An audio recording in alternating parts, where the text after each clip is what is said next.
প্রায় এখন পর্যন্ত 40 জনের অধিককে গ্রেফতার করেছে, প্রায় 21-এর অধিক এফআইআর হয়েছে সারা দেশ জুড়ে এই 3টে রাজ্যে। 1350-এর উপরে মানুষের নামে অভিযোগ করা হয়েছে। তার প্রতিবাদে আর্টিকেল 25-কে ভায়োলেট করছে, সরাসরি আঘাত দিচ্ছে। এই প্রতিবাদে মির্জা আব্বাস সিদ্দিকীর নেতৃত্বে ফুরফুরা শরীফ আহলে সুন্নাত জামাতের ডাকে একটা প্রতিবাদ মিছিল ছিল, ধিক্কার মিছিল ছিল। সেই ধিক্কার মিছিলে আমিও নিয়েছি। সংবিধানকে রক্ষা করতে হবে। একদিকে যেমন মুসলিম সম্প্রদায়ের উপর এটা আঘাত দিচ্ছে, ঠিক তেমনই সত্য কথা সংবিধানের 25 নম্বর আর্টিকেলে এরা ধ্বংস করছে। সংবিধানের 25 নম্বর আর্টিকেলে উল্লেখ করা আছে যে আপনি ধর্মচারণ কি করবেন সেটা বেছে নেবার আপনাকে ক্ষমতা দিয়েছে। আপনি ধর্মীয় আচার অনুষ্ঠান করবেন তার স্বাধীনতা দিয়েছে, এবং ধর্ম প্রচারেরও স্বাধীনতা দিয়েছে আর্টিকেল 25। সেটাকে এই বিজেপি পরিচালিত সরকারগুলি আক্রমণ করছে। শুধু তাই নয়, তার সাথে সাথে পশ্চিমবাংলায় সংখ্যালঘু দরদি সরকারের নগ্ন চিত্রটা আপনাদের সামনে তুলে ধরতে চাই। ঈদে মিলাদুন নবী মজলিসে জলসায় আসার কারণে প্রচুর মানুষের বাড়ির লাইন, তার বিদ্যুতের তার কেটে দিয়েছে, মারধর করেছে, ইভেন বলেছে যে অভিযোগ করলে তোদের বাড়ি বুল্ডোজারতে গুড়িয়ে দেওয়া হবে। এই পশ্চিমবাংলায় ক্যানিং পূর্বে যেখানকার বিধায়ক নটোরিয়াস ক্রিমিনাল মমতা ব্যানার্জি যাকে সার্টিফিকেট দিয়েছে তুই বোমবাদী, সেই শওকত মোল্লা, তারই প্রতিবাদে আজকে একটা ধিক্কার মিছিল ছিল। প্রচুর মানুষজনের সমাগম হয়েছিল, আমিও সেই মিছিলে পা মিলিয়েছি।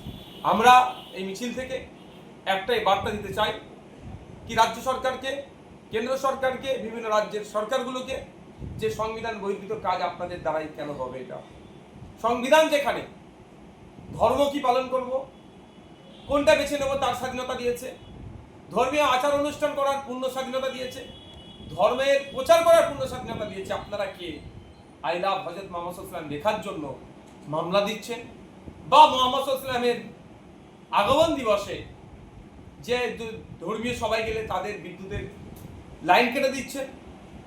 এটাও বার্তা আমরা দিচ্ছি যে এটা আমরা মেনে নেব না।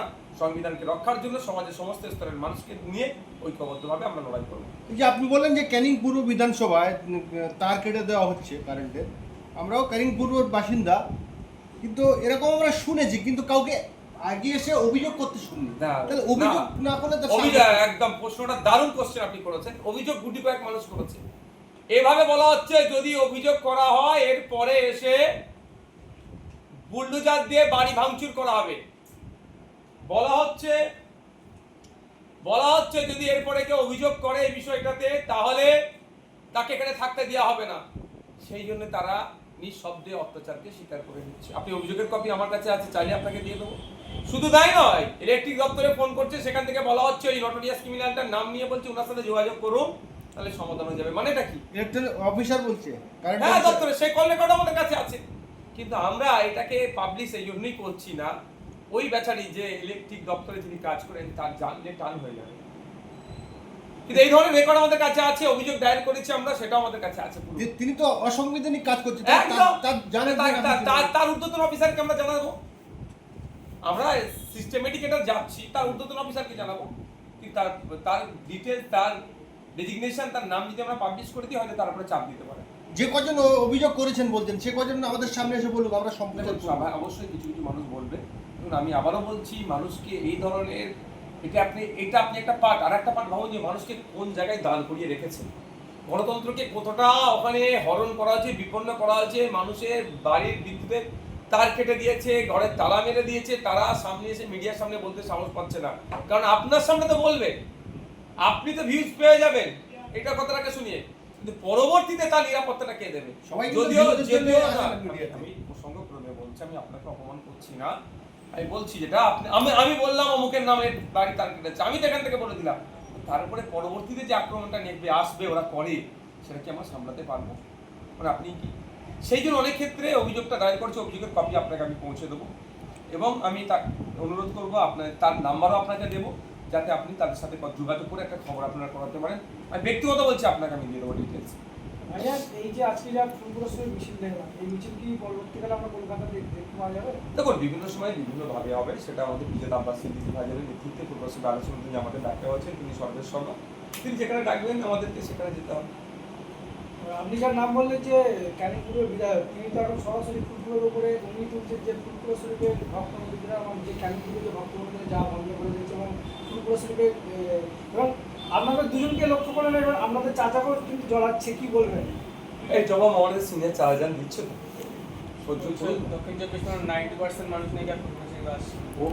ওর কথায় কে সে কে বাড়ি করতে ক্যানিং পুজোর বিধায়ক। তার নেতৃত্বে জিজ্ঞাসা করো ফুটপাসিক না থাকলে ক্ষমতা আসতে পারতো ক্যানিংপুর ফুটপাসিকের সাথে আবার লেগেছে তৃণমূল ফুটপাসিকের সাথে লেগেছে ফুটপাসিক এবার জবাব দেবে তৃণমূল কিছু আলেম ভক্ত বলছেন যে কাউকে কাফে কাউকে মোনাফেক বলা যায় না, সেই জায়গায় একটা কথা বলবো আমি এই বিষয়ে ধর্মীয় বিষয়ে আমি বিতর্কে জড়াবো না। আমি মুফতি সাহেব নয়, আমি আলেম নয়, টাইটেল ক্রস করেন না। আমি একটা কথা বলবো, যারা ওই কথা বলছেন তারা শরিয়াত সম্পর্কে সম্পূর্ণরূপে পড়াশোনা করেন না। শরিয়াত কোরআন হাদিসকে ইজমা কেয়াস সম্পর্কে তাদের পূর্ণ ধারণা নাই। আমি কাউকে অপমান করছি না, আমি এতটুকু বলতে পারি। এর বাইরের পরেরটা যারা আব্বাস সিদ্দিক আছেন, যারা আলেম ওলামারা আছে, জবাব দেবেন। ক্যানিংপুরের শওকত মোল্লা বলছেন যে ওর বাদে অন্য কোশ্চেন করো তো, আমার টাইম নেই স্যার। ওসব বলো মমতা ব্যানার্জি নিয়ে কথা বলো, মোদি নিয়ে কথা বলো, কথা হবে ওসব সময় এই চুনোপুটিদের বিরুদ্ধে কি কথা বলবো, সময় আমি নষ্ট করবো না ভাই। হুগলিতে বিশ্ব ইজতেমা হচ্ছে, অনেক লোকের সমাগম, এ নিয়ে আপনাদের